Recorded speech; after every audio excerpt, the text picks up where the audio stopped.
Pour ceux qui ont vu sur ma chaîne, j'ai fait plusieurs vidéos dans lesquelles j'expliquais pourquoi. Pendant longtemps, j'ai détesté Apple. En réalité, j'ai voulu tester de moi-même pour savoir. J'ai eu avec moi un iPhone XR. Alors oui, c'est un vieil iPhone, mais c'est juste pour tester pendant 3 mois. Et après 3 mois, je me suis rendu compte qu'en fait, c'était cool.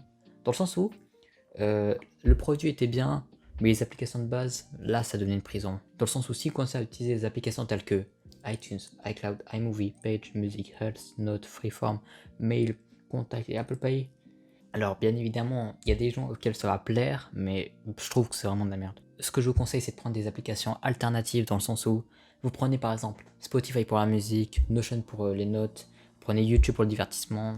Comme ça, que vous soyez sur un iPhone, un Android, un Windows, un Mac, ou même sur la télévision, vous pourrez utiliser ces applications. Dans le sens où si vous commencez à utiliser par exemple Notion, là, ce sera beaucoup plus avantageux pour vous comparé à l'écosystème merdique d'Apple. Ah oui, après bien évidemment, vous avez WhatsApp pour la communication, vous avez aussi Google avec Google Drive pour le cloud, Google Photos, Gmail, vous avez aussi Outlook et OneDrive si vous voulez, il y a aussi Google Maps. Là, je vais vous donner un exemple dans lequel vous allez sûrement comprendre. Imaginez que vous avez dépensé tout votre argent dans un iPhone 15 Pro Max, mais en gros, vous avez mis tout votre argent dedans. Votre ancien téléphone, au mieux, il a été donné à quelqu'un ou recyclé. Ça veut dire que tout est sur le nouvel iPhone. Mettez toutes vos photos sur iCloud, trousseau de clés pour vos mots de passe. Et maintenant, imaginez que quelqu'un vous le vole. Alors, il n'y a pas beaucoup de choix. Soit vous rachetez un iPhone alors que vous avez claqué tout votre argent dans un iPhone Pro, par exemple, soit vous êtes dans la merde, vous perdez tout. Voilà une raison pour laquelle je vous conseillerais de prendre des applications tierces qui sont compatibles sur tous les produits existants. En gros, c'est surtout un conseil que je vous donne. On va revenir au sujet de base après 3 mois avec un iPhone. Est-ce que je pourrais revenir sur Android? Est-ce que le changement sera drastique pour un mec qui a fait toute sa vie sur Android? Ou est-ce que 3 mois avec un iPhone peuvent me perturber et me faire peut-être changer d'avis? Et voilà, rester sur iPhone. Je vais tout vous expliquer dans cette vidéo. C'est un avantage énorme qu'a quasiment tous les Android et que je trouve Apple aurait vraiment besoin, c'est l'empreinte digitale. Dans le sens où, bah franchement, ça me manque de pas pouvoir faire ça. Sur mon S21, je peux le faire. Alors je comprends pas pourquoi il peut pas mettre une empreinte digitale sous la dalle pour par exemple faciliter quand on n'a pas envie.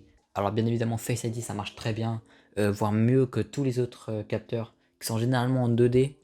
Ensuite un avantage qui peut être aussi un inconvénient, ça dépend des gens, le fait qu'on peut fouiller le téléphone. Dans le sens où si je veux voir tous les fichiers qu'a mon iPhone, je peux pas. Je suis bloqué. Sur Android, on peut fouiller les fichiers, on peut voir tout ce qu'a notre téléphone, on peut aussi installer des trucs, bon je vais pas dire quoi, mais on peut installer des choses que... des choses.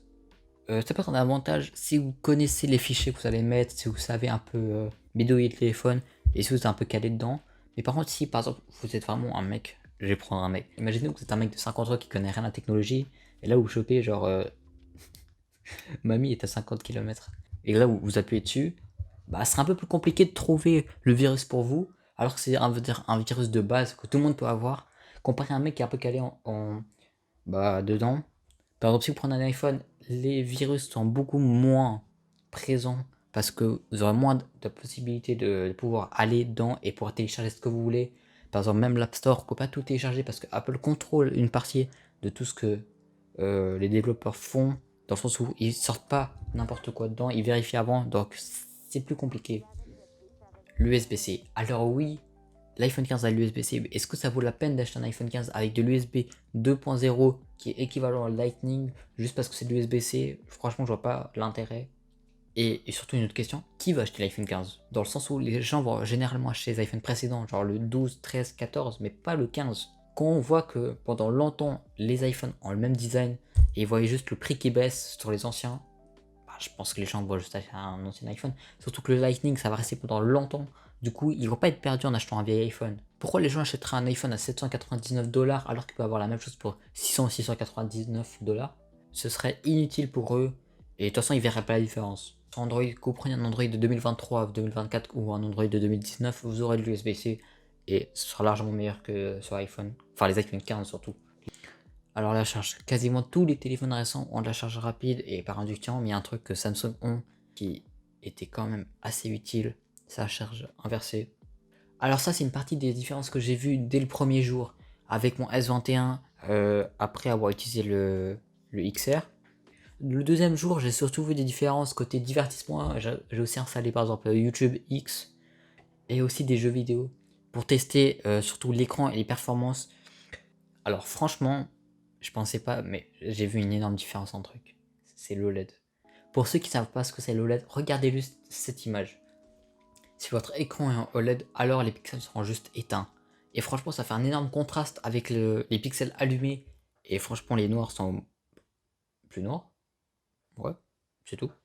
Après, une fonctionnalité que je trouve utile, mais qui devrait être sur tous les téléphones, c'est une barre de texte sur l'écran d'accueil. Franchement, je trouve que c'est vraiment utile.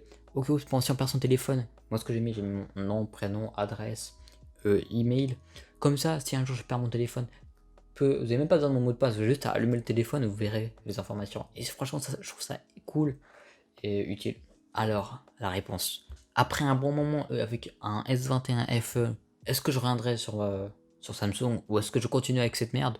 Alors, la réponse, est-ce que je pourrais revenir sur Android? La question c'est très simple, c'est oui. J'ai fait toute ma vie dessus, je suis habitué dedans, je connais l'OS, du coup c'est cool. Mais sérieusement, après 3 mois avec un iPhone, franchement, le côté OS surtout, me manque énormément de l'iPhone. Enfin, il m'a surtout beaucoup manqué pendant ma phase de test.